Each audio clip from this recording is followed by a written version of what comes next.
زمانہ غیبت۔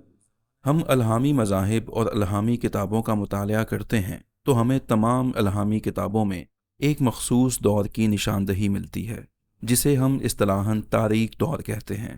اس کی وجہ یہ ہے کہ نزول وحی کا سلسلہ حضرت آدم علیہ السلام سے جاری تھا۔ حضرت ابراہیم علیہ السلام کے دور تک یہ آسمانی پیغامات مسلسل جاری رہے۔ ہمیں ہر مذہب میں نیک اور متقی بندوں کا اللہ تعالیٰ کے ساتھ ایک رابطہ نظر آتا ہے۔ ہم اولاد اسماعیل اور اولاد اسحاق میں وحی اور الہام کو پھیلا ہوا دیکھتے ہیں۔ اللہ کے پیغامات ہر قدم پر موصول ہوتے تھے۔ ایک نبی کے بعد دوسرا نبی اللہ کی رہنمائی سے مزین ہو کر آتا تھا۔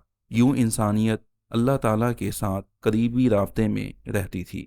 چونکہ اللہ کی ہدایت ساتھ ساتھ رہتی تھی، یوں انسانی ذہن بھی ترقی کر رہا تھا۔ جس مذہب کے لوگوں نے اپنے نبی کو آخری نبی سمجھا، وہ انسانی ترقی کی دوڑ میں پیچھے رہ گئے۔ ہزاروں مذاہب منظر سے ایسے غائب ہو گئے کیونکہ وہ انسانی عقل و شعور کی اس ترقی کی رفتار کا ساتھ نہ دے سکے۔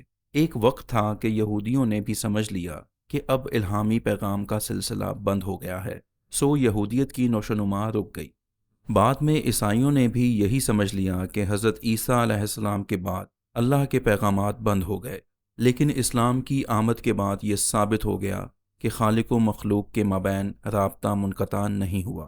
چونکہ اسلام پہلے مذاہب سے زیادہ آگے تعمیری اور ترقی پسند ہے اور ترقی پذیر انسانی ذہن کی نئی پیدا ہوتی ہوئی ضروریات کے لیے مناسب موضوع تھا، اس لیے یہودی، عیسائیوں اور دیگر مذاہب کے لوگوں کی ایک بڑی تعداد نے اسلام قبول کر لیا۔ یوں یہ مذہب دنیا کا دوسرا بڑا مذہب بن گیا۔ اگر صلیبی جنگیں اور دوسرے تعصب آلود عناصر اور اسلام کے خلاف سازشیں نہ ہوتی تو اس وقت اسلام دنیا کا سب سے بڑا مذہب ہوتا۔ لیکن آج بھی اسلام پھیل رہا ہے جبکہ دوسرے مذاہب سکڑ رہے ہیں، جس سے یہ ظاہر ہوتا ہے کہ مستقبل میں بھی ترقی کرے گا۔ بدقسمتی سے مسلمانوں میں بھی یہ تصور پیدا ہو گیا ہے کہ سردار انبیاء صلی اللہ علیہ وآلہ وسلم کے ظاہری طور پر اس دنیا سے تشریف لے جانے کے بعد الہامی ہدایت رک گئی ہے۔ الہامی پیغامات، سچے خواب اور مکاشفات کے ذریعے رابطے کی نفی کر دی گئی اور سمجھا گیا کہ انسان کا رابطہ اللہ سے کٹ گیا ہے۔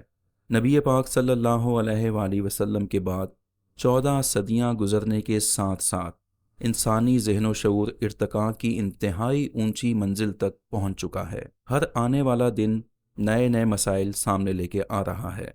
انسان پریشان ہے، سائنس کی ترقی سے لا تعداد مسائل کا سامنا ہے۔ کیا ہمیں یہ سمجھ لینا چاہیے کہ الہامی رہنمائی و ہدایت بند ہو چکی ہے؟ اگر ہم یہ فرض کر لیں تو پھر انسان کا کیا ہوگا جو فطری طور پر پریشان خیال اور الجھا ہوا ہے؟ طاغونی طاقتیں ہر لمحہ اس کی طاق میں رہتی ہیں۔ اسلام میں ایک ایسا فرقہ بھی ہے جس کا عقیدہ ہے اللہ کا شعبہ نبوت تو بند ہو چکا ہے، لیکن آخری نبی سید الانبیاء صلی اللہ علیہ وآلہ وسلم کے بعد ان کے 12 نائبین موجود ہیں، جیسا کہ حضرت موسیٰ علیہ السلام اور حضرت عیسیٰ علیہ السلام کے 12 نائبین تھے۔ سید الانبیاء صلی اللہ علیہ وآلہ وسلم کی حدیث ہے کہ اگر زمین پر اللہ کا نائب ایک لمحے کے لیے بھی باقی نہ رہے تو زمین اپنے باسیوں کو نگل جائے۔ اب سوال یہ ہے کہ تاریک دور کیا ہے؟ یہ وہ دور ہے جب اللہ انسانیت سے اپنے رابطے یا وسیلے کو مخفی کر دیتا ہے۔ وہ وسیلہ موجود تو ہوتا ہے لیکن انسان کی اس تک رسائی نہیں ہوتی یا انسان اس وسیلے کو دیکھ نہیں سکتا۔ حضرت موسیٰ علیہ السلام کی قوم کے ساتھ بھی ایسا ہو چکا ہے۔ اس قوم نے اللہ کی نافرمانی کی تو اس وقت کی حجت یعنی حضرت موسیٰ علیہ السلام کو حکم دیا گیا کہ وہ مصر کو چھوڑ دیں اور مدین چلے جائیں۔ دور موسیٰ کے دیگر انبیاء کو ہدایت ہوئی کہ وہ بالکل خاموش رہیں۔ بنی اسرائیل فرعون کے ظلم و ستم کے نیچے پڑے کراہتے رہے۔ ان کے پاس نجات کا کوئی راستہ نہ تھا۔ پھر ان کے ایک عالم نے انہیں مشورہ دیا کہ وہ اجتماعی توبہ کریں اور خدا کے حضور گڑ گڑا کر دعا اور فریاد کریں۔ انہوں نے ایسا ہی کیا۔ حضرت موسیٰ علیہ السلام کو اللہ کا حکم ہوا کہ وہ مصر جائیں اور بنی اسرائیل کو فرعون کے ظلم و ستم سے نکال لائیں۔ جب حضرت موسیٰ علیہ السلام مصر پہنچے تو اس وقت ان کی عمر 70 سال تھی۔ یہ دور جس میں حضرت موسیٰ علیہ السلام بنی اسرائیل سے دور رہے تاریک دور کہلاتا ہے۔ جس کا مطلب یہ ہے کہ اللہ تعالیٰ کی حجت اگرچہ موجود تھی اور اس حجت کا اللہ سے رابطہ بھی تھا، لیکن لوگوں سے رابطہ نہیں رہا تھا۔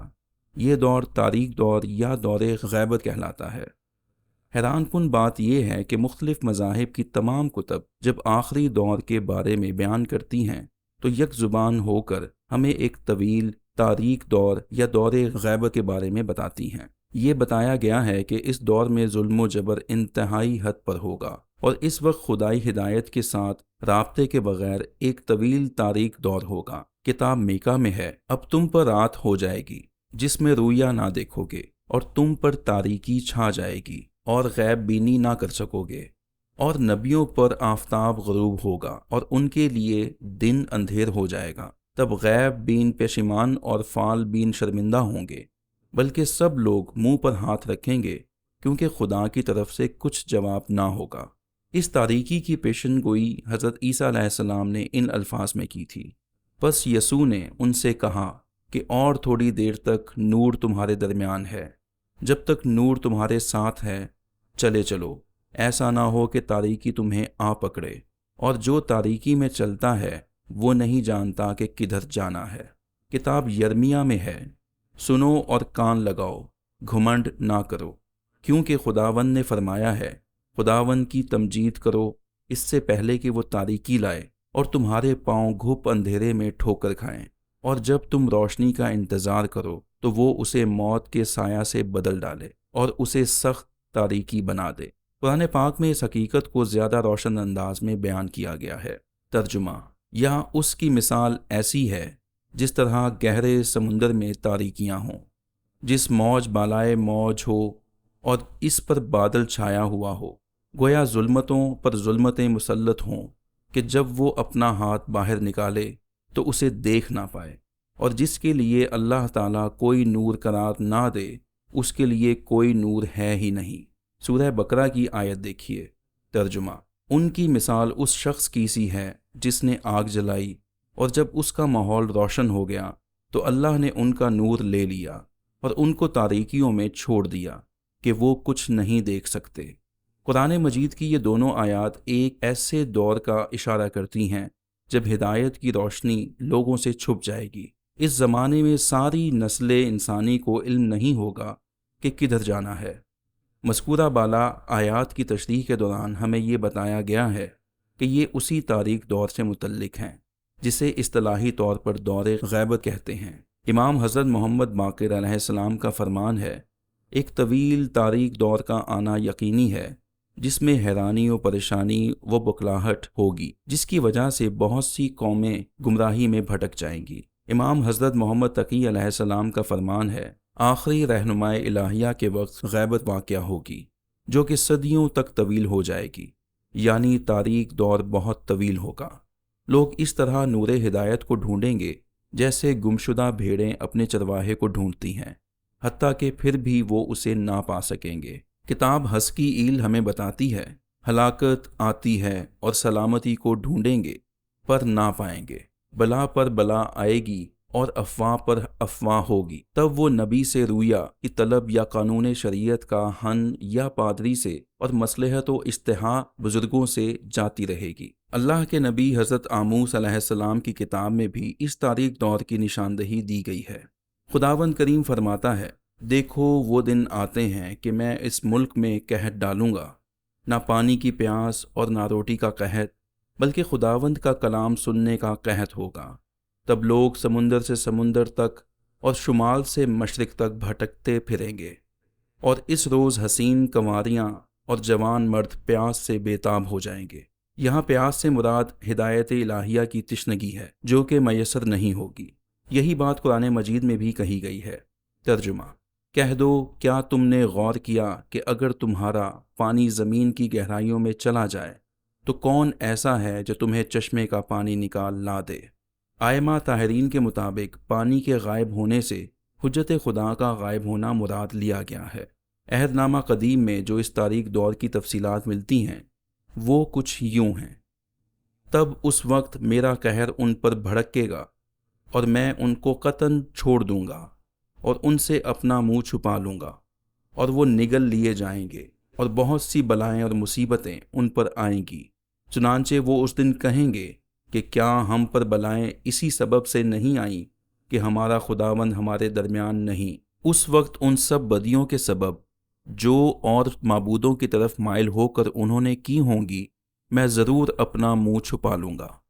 احادیث کی ایک بڑی تعداد ظاہر کرتی ہے کہ یہ تاریک دور ایک آزمائش اور امتحان ہے۔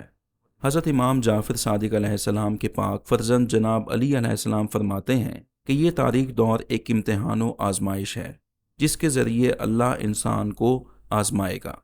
یہ وضاحت بھی فرمائی ہے کہ کون سے اس امتحان میں پورا اتریں گے، سوائے ان مخلص بندوں کے جن کی روحیں ایمان و یقین سے بھری ہوں گی، اور وہ لوگ جن سے اللہ تعالیٰ خاندان رسالت سے محبت و معودت کا عہد و پیمان لے چکا ہوگا۔ ایمان ان کے دلوں میں پختہ کر دیا گیا ہوگا اور اللہ کی طرف سے مقرر کردہ روح خالص سے ان کی مدد کی جائے گی۔ ایک اور حدیث پاک میں فرمایا گیا ہے، کوئی نجات نہیں پائے گا سوائے اس کے جو خدا سے پہلے ہی عہد کر چکا ہے اور ایمان کو اس کے دل میں کندہ کر دیا گیا ہے، یا جس کی روح القدس کے ذریعے سے مدد کی گئی ہے۔ اب سوال یہ ہے کہ ہم کیسے روح القدس کی مدد و نصرت حاصل کر سکتے ہیں؟ تو اس کا جواب حضرت عیسیٰ علیہ السلام نے ہزاروں سال پہلے دیا تھا۔ بس میں تم سے کہتا ہوں، مانگو تو تمہیں دیا جائے گا، ڈھونڈو تو پاؤ گے، دروازہ کھٹکھٹاؤ گے تو تمہارے لیے کھولا جائے گا، کیونکہ جو مانگتا ہے اسے ملتا ہے، جو ڈھونڈتا ہے اسے ملتا ہے، اور جو کھٹکھٹاتا ہے اس کے لیے در کھولا جاتا ہے۔ امام معصوم علیہ السلام سے احمد بن اسحاق نامی شخص نے سوال کیا کہ تاریک دور میں کون نجات پائے گا؟ تو امام معصوم نے جواب میں فرمایا کہ اس دور ہلاکت میں وہی نفس بچے گا جس کو اللہ خاندان نبوت کی محبت پر برقرار رہنے کی ہمت و توفیق عطا فرمائے گا، اور جو ان کی حکمرانی کے جلد قیام کی دعا کرے گا۔